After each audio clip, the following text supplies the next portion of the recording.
최 형제님의 아버지는 저에게 태어나서 처음으로 생일 케이크를 선물해 주셔서 분입니다. 저희 가정부분께서. 그리고 우리 나라 자매가 이야기했던 모든 것에 대한 그 내용에 대한 저는 증인입니다. 우리가 좀 더 이 인생의 학교에서 우리 신영교 정리님하고 오래 있고 싶어서 기도를 참 많이 했던 걸로 우리 알고 있어요. 저도 많이 했고 토요일마다 성전에 가서 그분을 이름 항상 써놓고 했는데 하나님의 뜻은 우리의 뜻과 달라서 그분을 먼저 우리 인생의 학교에서 졸업을 시키셨습니다. 마음 아프고 슬프지만 신영근 형제님의 인생 학교 졸업을 저는 축하드립니다. 약 30년 전에 개봉화대에서 신영근 형제님과 저는 처음 만났던 것을 기억하고 있습니다.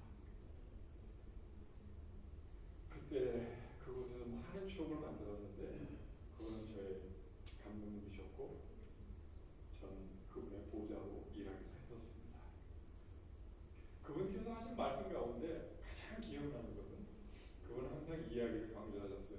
우리에게는 참으로 좋은 이야기 많습니다. 그러나 우리가 의지해야 할 약은 신약, 구약, 교리와 성약, 그리고 몰몬경이라고 알려진 그리스도의 성약입니다.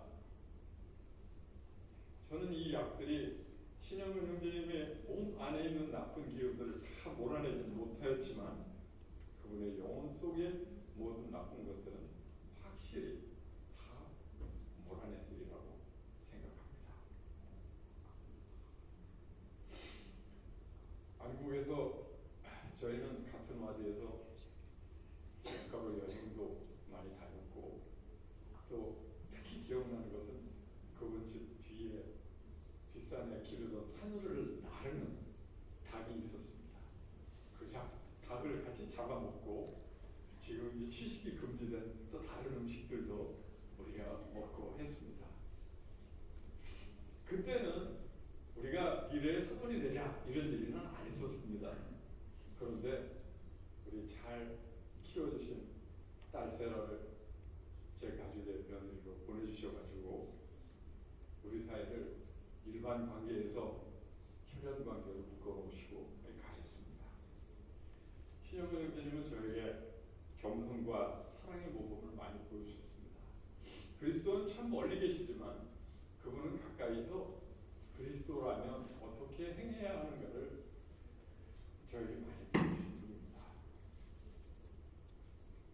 저는 이 장례식에서 어떤 말씀을 드릴까 많이 생각하다가 신영근 형제님이 여러분에게 드렸던 말씀일 수도 있고 아닐 수도 있겠지만 우리가 같이 이야기했던 여러 가지 내용들을 잠깐 요약해서 말씀드리고 싶습니다.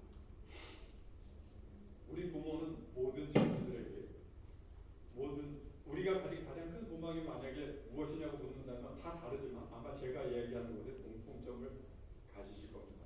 아마 자녀들이 사랑하고 가진 것들을 서로 니건 내건 따지지 않고 나눌 수 있다면 그것보다 더 기쁜 일은 없을 거라고 저는 생각합니다. 하늘의 아버지께서도 마찬가지일 거라고 생각합니다. 그래서 하나님께서는 우리에게 시온을 건설하라고 명하셨죠. 갑진지주에는 모세들의 주가 그의 백성을 시온이라 불렀더라. 이는 그들이 한마음 한뜻이 되어 의롭게 행하며 그들 가운데 가난한 자가 없음이더라 라고 기록되어 있고 에녹은 바로 이 말씀을 실천해서 도시 전체를 하늘로 들이웠습니다. 그 기록을 우리는 볼 수가 있습니다. 또한 그리스도께서 미대륙을 방문하셨을 때 그들에게도 같은 계명을 주셔서 이파이 제4이파이 1장 3절에는 또 저들 가운데 모든 것을 공유하였나니 그러므로 부한 자 가난한 자가 없었다고 기록되어 있고 그들도 시온 건설에 성공했습니다. 신약에서는 사도행전에 이렇게 나와 있습니다. 믿는 무리가 한 마음과 한 뜻이 되어 모든 물건을 서로 통용하고 자기 재물을 조금이라도 자기 것이라 하는 이가 하나도 없더라. 이들도 시온 건설에 성공했습니다. 교회가 지상에 회복된 이후로 조셉 스미스도 이 계명을 받았습니다. 협동교단이라는 이름으로 시도를 했지만 성공하지 못했습니다. 이 명령은 거두어졌습니까? 아닙니다. 이 상위의법은 아직도 존재하며 우리가 아직 우리 수준이 낮아서 그곳에 그 계명을 받아들이지 못하고 있는 것뿐입니다. 이 계명을 실천하려면 우리는 먼저 우리 가정에서 지원을 건설해야 합니다. 신영은 형제님은 제가 알기로 이미 라라장로가 얘기한 대로 참 후하신 분이셨습니다. 남의 어려움을 보고 결코 그냥 지나치는 분이 아니셨습니다. 그분의 소망이자 또 저의 소망은 우리 모든 사람들이, 특히 우리 자녀들이 이것 내것 따지지 않고 가진 것들을 서로 나누는 것입니다. 그 경계를 넓혀서 교회에 와도 형제 자매들에게까지 또 세상 사람들에게까지 넓힌다면 그것보다 더 좋은 일은 없다고 생각합니다. 제가 이 세상에서 책을 많이 읽은 사람은 아니지만 몇 권 안 되는 그 책 가운데 나의 라임 오렌지 나무라는 책이 있습니다. 거기 보면은 제재라는 어린아이가 선생님을 기쁘게 해드리기 위해서 학교 가는 길에 담장목으로 고개를 내민 아름다운 꽃을 꺾어서 선생님께 드렸습니다. 세상 사람들은 이 아이에게 그것은 남의 것이다 라는 잣대로 들이댔습니다. 그렇지만 제재는 이렇게 선생님에게 말합니다. 선생님, 세상의 모든 것은 하나님 것이에요. 담장 안에 있는 것도 밖에 있는 것도 다 하나님이 만드셨잖아요.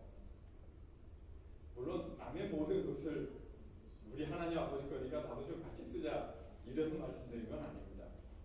하지만 우리는 일시적인 소유자입니다. 그래서 하나님께서는 우리가 임시로 갖고 있는 이 재산들을, 가진 것들을 우리의 특히 가족들과 넓혀서 이웃들과 함께 나눈다면 아마 가장 기뻐하실 일이라고 생각합니다.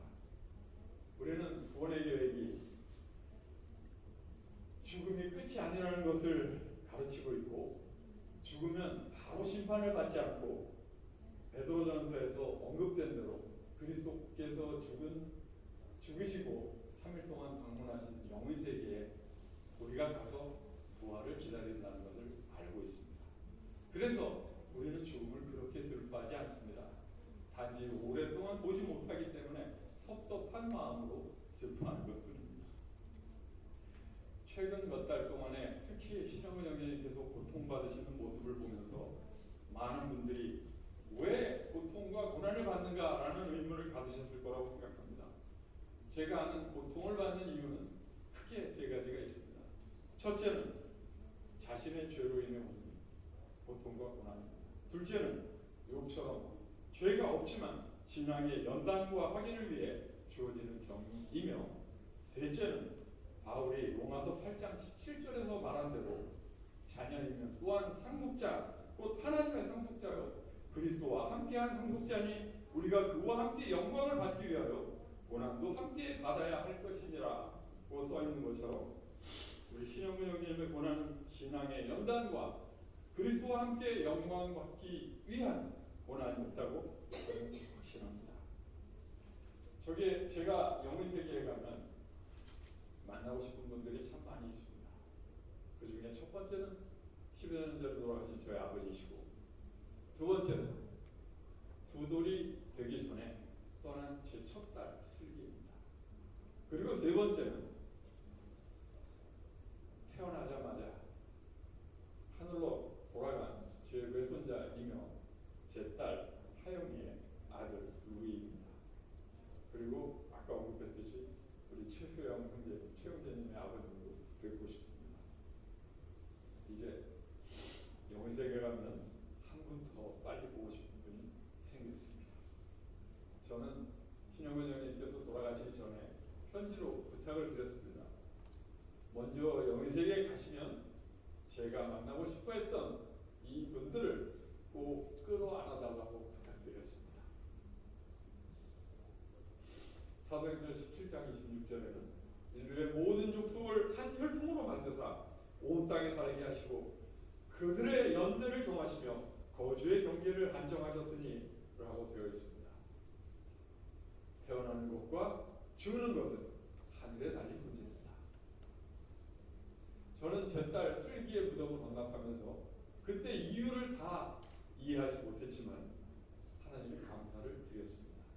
그랬듯이 이제 신영근 형제님께서 왜 빨리 가셨는지 저도 아직 그 이유를, 또 유가족들도 이유를 다 이해하지 못하시리라 생각합니다. 하지만 하나님 아버지께 감사드립니다. 비록 신영근 형제님을 오랫동안 보지 못해서 섭섭할 따름이지만 우리는 이별을 슬퍼하기보다는 제가 말씀드린 이 세 가지, 첫째, 형제자매들 간에 이뤄내고 따지지 말고 사랑으로 모든 것을 나누자. 둘째, 어떤 고난이 오더라도 무조건 감사하고 받아들이자. 셋째, 영의 세계에서 사랑하는 사람들, 그리고 또 주님과 기쁘게 만나기 위해서 시온, 즉 마음이 청결한 자가 되기 위해서 우리 집과 우리 주변에 있는 모든 깨끗하지 아니하는 것들을 제하여 버리고 내주에 통하는 마음과 상한 심령으로 교회에 가고 또 성전에 자주 가서 예배하고 그리스도의 말씀을 따를 수 있으면 좋겠습니다. 저는 지금 이 순간 영의 세계에서 신영은 형제님께서 다른 의로운 분들과 함께 주님의 일을 보고 계시다고 확실히 알고